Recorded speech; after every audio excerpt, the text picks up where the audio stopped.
Jennifer and welcome to the Daily Connoisseur.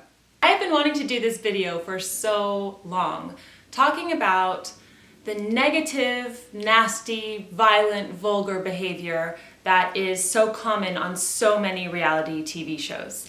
I think I haven't done this video up until now because I would always think, well, who am I to call out other people's behavior? You know, I don't like to be a judgmental person. However, I do think that it is important for us to be able to express ourselves and our concerns about the way we see certain trends in our society going. So to back up a little bit, a few nights ago I was on Twitter and I saw that the Real Housewives of Atlanta was trending. And so I checked it out on Twitter and people were just going crazy about some fight that happened and just, you know, the sort of shenanigans that ensued after that fight. So, very curious, I went to turn on the television to watch it. Now, I used to watch the Real Housewives series on Bravo when it first started years ago.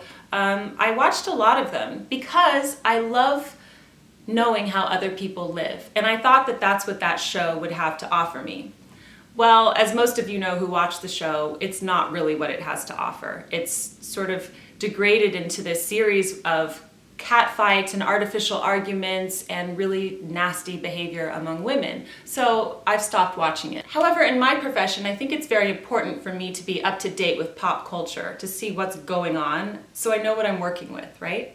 I turn on the Real Housewives of Atlanta reunion, and something had just happened. Somebody had hit somebody else on the reunion, which first of all is just so completely and wildly inappropriate for two grown women to be using physical violence against each other. But I missed that part. I saw the aftermath and what led up to that. And what I saw were these beautiful women, absolutely gorgeous women, dressed to the nines with their ball gowns and their hair done and their makeup.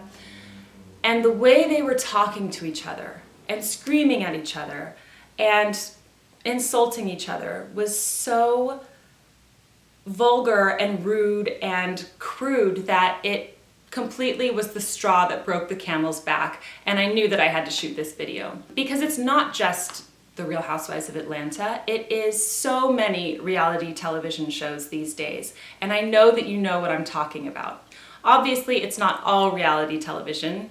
Antiques Roadshow, for example, I don't have a problem with, or there's so many wonderful reality television shows that explore creativity and how people grow.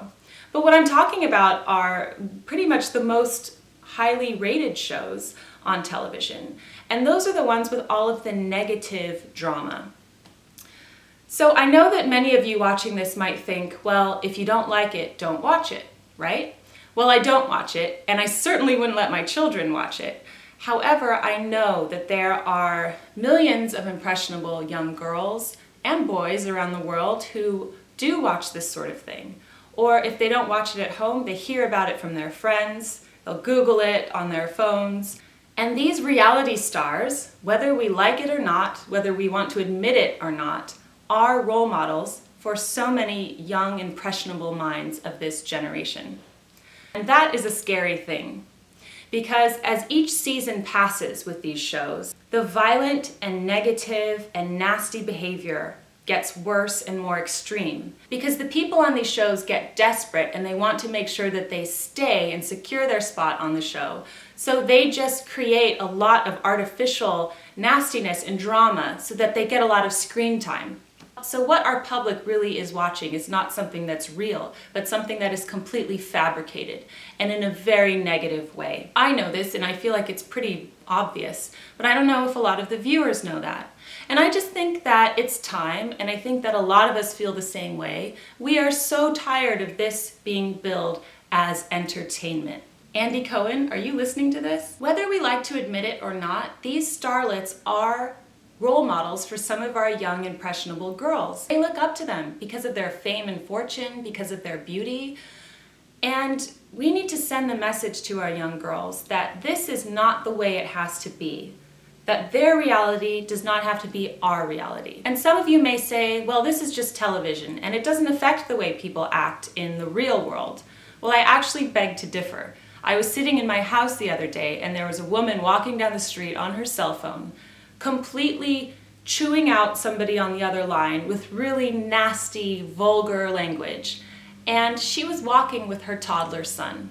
I couldn't even believe that this woman was saying these types of things in front of her child. And it was the same sort of behavior that I saw on television. Now, I don't know if this woman got that from the television or if she had always been like that. All I'm saying is that this sort of negative nastiness that has been permeating our entertainment culture also permeates everyday life. Now that I have complained for the past few minutes about this, what do we do about it?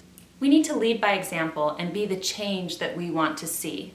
So every day as we go through our lives, we need to emulate grace and class and elegance and show that to our children, because obviously we are greater, much greater role models than anybody who could ever be on television. We need to show our young girls that you do not need to be a negative drama queen in order to get ahead and get noticed, that you don't have to be jealous of your fellow women, that you should actually be lifting each other up and supporting each other, that you don't have to use crude language and exploit yourself in order to attract a man. None of that is reality, even though it's billed as reality television. We as women need to value ourselves, our intelligence, our beauty, our creativity, our unique gifts that we can give to the world. We do not need to be wasting any time with negativity, violence, vulgar behavior, foul language. That stuff keeps us down instead of raises us up. So if you feel strongly about this, I think it is time that we show the networks that this type of entertainment does not entertain us anymore. We don't want to see women punching each other. We don't want to see women calling each other foul names and rehashing old arguments season after season after season. We are done with that type of entertainment. I'm not saying get rid of shows like The Real Housewives or all of the shows like it. I'm saying reinvent them. Recreate them so that they uplift people and inspire women, because Real Housewives have the most demanding, challenging, and rewarding jobs on the earth. There is a lot of natural drama there in the everyday life of what a woman really does go through in order to run a home and raise a family and work. And that itself would make a wonderful show without all of the artificial drama. So what do you think about this? I would love to know. Please let me know in the comment section of this video. And if you like the message that you hear, please share this with your friends. Let's get a dialogue and a discussion going. And hopefully we can elicit a grassroots change where we create the type of drama that is intellectually stimulating and uplifting so that we can raise our society up instead of bring it down with all of this negative, low energy garbage. If you're with me on social media, use the hashtag #VulgarityNoMore and help to share this message. And as always, I am so grateful for you fellow connoisseurs that we have a community of grace and elegance and positivity that we can share together. At least we can get it somewhere, right? Thank you for joining me on the Daily Connoisseur. I'll see you soon.